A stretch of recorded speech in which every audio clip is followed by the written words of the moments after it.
introducing us to a high school freshman, Jeffrey Dahmer. He lives in Ohio with his parents Lionel and Joyce, and his younger brother Dave. Jeff is currently seen in the school bus heading back home. On the way, the bus passes a man on a jog. Jeff is so fascinated by the man that he gets up from his seat just to watch him. Even when he gets off the bus, he keeps watching the jogger until he gets out of sight. Upon arriving home, Jeff finds his mother talking to an interior decorator who is apparently going to redo their house. This man has cerebral palsy, and Jeff begins to imitate him, earning a scolding from his mother. Afterwards, he is walking down the road with a plastic bag in his hand when he comes across a couple of neighboring teens. They ask him about the bag's contents, and Jeff reveals that it's a dead cat. He explains that he's going to dissolve it using chemicals, which he has access to because his father is a chemist. Curious, the two boys follow Jeff to his father's lab shed, where he has collected several dead animals in jars. He then proceeds to dissolve the cat while explaining that the process will take nearly a month because the acid is weak. Jeff enjoys doing this simply because he loves bones and is interested in what's inside the body. However, the two teen boys are still skeptical and believe that Jeff is simply pouring muddy water. To prove himself, Jeff smashes one of the jars on the ground, spilling the acid and dissolved animal. The boys find themselves disgusted by the foul stench and flee the scene, calling him a freak. Later, during dinner, Jeff tries to take a chicken leg, but he's told to give it to his brother despite his preference for dark meat. Through their conversation, we learn that Lionel wants Jeff to become more social. However, it's clearly not easy for him because all of his fellow schoolmates think he's weird, and some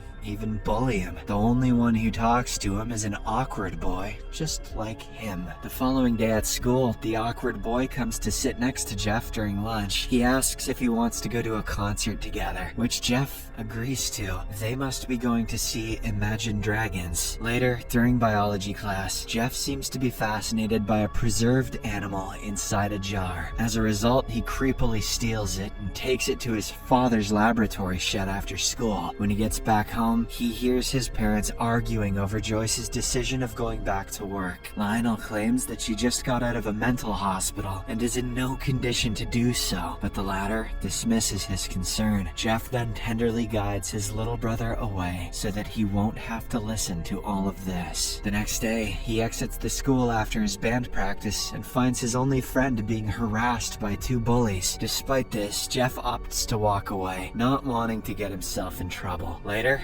Lionel returns home early from work and learns from Dave that Jeff has been in his shed for hours. Infuriated by his lack of social progress, Lionel drags a trash can to the shed and bursts in. He discards all of Jeff's collection, ordering him to stop this and be more normal. Moreover, Lionel also resolves to dismantle the shed for good. This leaves Jeff devastated, as it's the sole place where he finds enjoyment. Now I'm gonna have to start killing people, Dad. Upon returning home from school the next day, Jeff discovers that his father has indeed demolished the shed, as promised. Nonetheless, he digs through the wreckage and salvages a few animal bones. Sitting by the roadside, Jeff rolls the bones in his hands and watches the jogger run by. Later, at home, he is approached by his father, who apologizes for being harsh earlier. He explains that he doesn't want Jeff to end up like him, who spends too much time in labs and doesn't have many friends. As a gesture of reconciliation, Lionel presents Jeff with dumbbells so that he can work out and hopefully get a girl's attention someday. The teenager accepts the gift and begins working out, but he still hasn't given up on his interests. He secretly spends his days out in the woods, trapping animals in hopes of collecting their bones. One day, a history teacher asks Jeff a question, but the latter fails to come up with an answer. When the teacher presses him, he speaks in a silly voice, imitating his mother's interior designer. Surprisingly, his act gets the entire class laughing, and Jeff sees this as an opportunity to make friends. Just imitate people with cerebral palsy all day, every day. As a result, he makes weird noises and gestures while walking down the hallway later.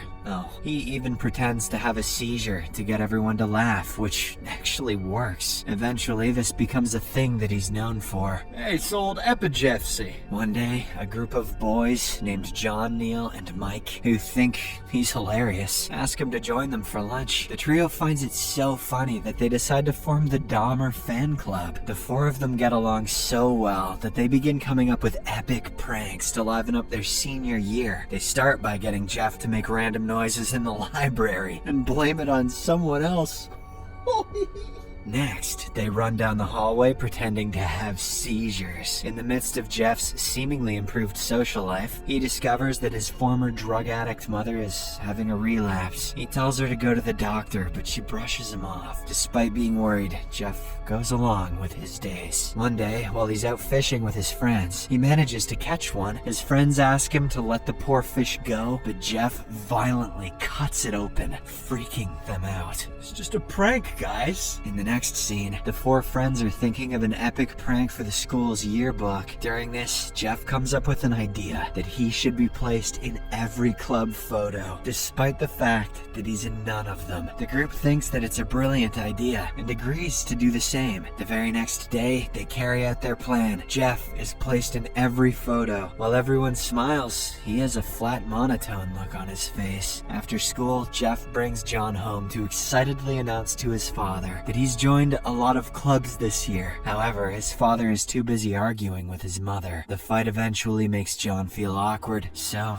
he excuses himself and leaves. Apart from all of this, Jeff is still stalking the jogger secretly, appearing as if he has developed a crush on him. Until one day, it just so happens that the friends are hanging out when the same jogger shows up. Mike greets him as Dr. Matthews, who turns out to be their family doctor. Later on, Jeff returns home and again finds his parents arguing. Dad then takes a bottle of liquor to calm himself down, but Jeff sneakily steals it later. From this point onwards, he starts drinking. The following day, Jeff and his friends are casually talking in school when they're approached by their drug dealer classmate. He shows them a pocket knife which was given to him by his former Nazi father. He then uses it to cut himself and begins sucking his own blood. The group, except for Jeff, finds it disturbing, prompting them to walk away. As time passes by, Jeff becomes an alcoholic and even attends school under the influence. One day, he goes on an overnight school trip to Washington, D.C., during which he shares a room with Charlie, the only black person in his class. Jeff discreetly checks him out and suddenly begins to ask him a very disturbing question: whether a black person's internal organs are the same color as a white person's. Charlie is initially weirded out, but he's probably used to racist questions, so he decides to ignore him. When the boys are walking down the streets of DC the next day, they joke about getting an interview with the vice president for their school newspaper. Jeff takes this seriously and goes to a nearby phone booth to make a call to the White House. Much to everyone's surprise, he manages to secure a pass into the building. The two then enter the White House and manage to have a brief conversation with the vice president, making them overjoyed. "What do your organs look like?" says Jeff to the vice president. After the joyful trip, they return home on a high note. However, Jeff's happiness doesn't last long, as his father breaks the news that he and Joyce are on the verge of divorce.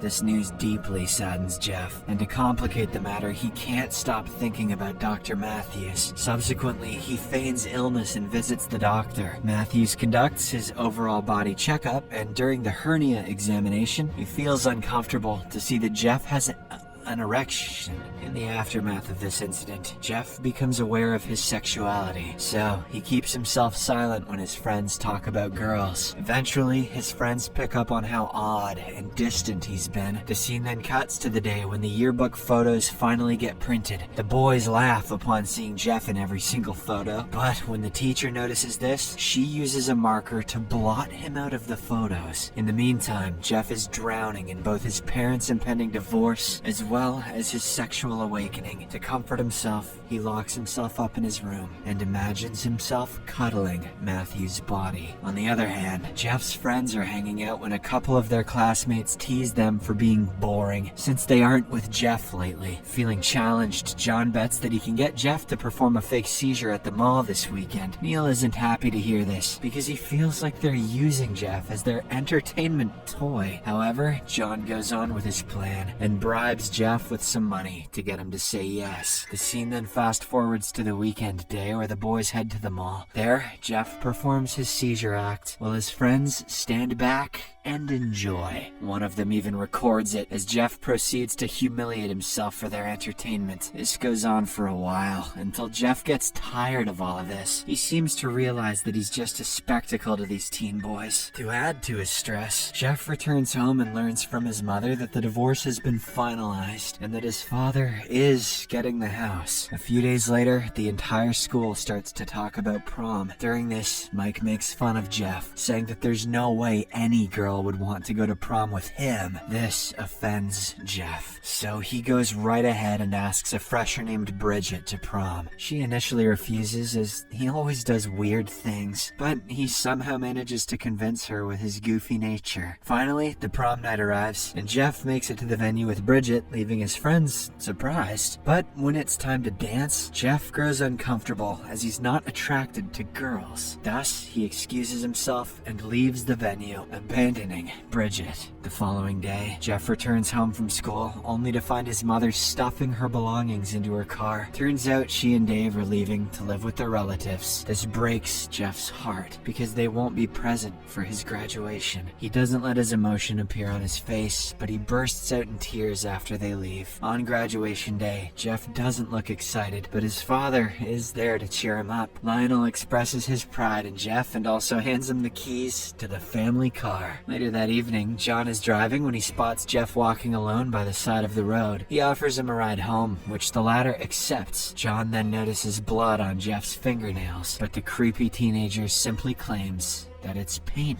Shortly after, they arrive at Jeff's place, and he invites John inside for a beer, but as soon as they enter, John senses something amiss as the house is in complete darkness. Frightened, he begins to walk away, saying his mother is waiting for him. At this moment, Jeff grabs a baseball bat, intending to strike him from behind, but he soon changes his mind and lets him leave. On the next day, Jeff gets into his dad's car and drives around the city. During this, he comes across a hitchhiker, Steven, and gives him a ride. The movie ends with the closing credits, mentioning that Steven was never seen again. Furthermore, Jeffrey Dahmer was arrested and confessed to murdering 17 young men in 1991. Subscribe for more videos like this, turn on notifications, and leave a like to help the channel out. Thank you for watching.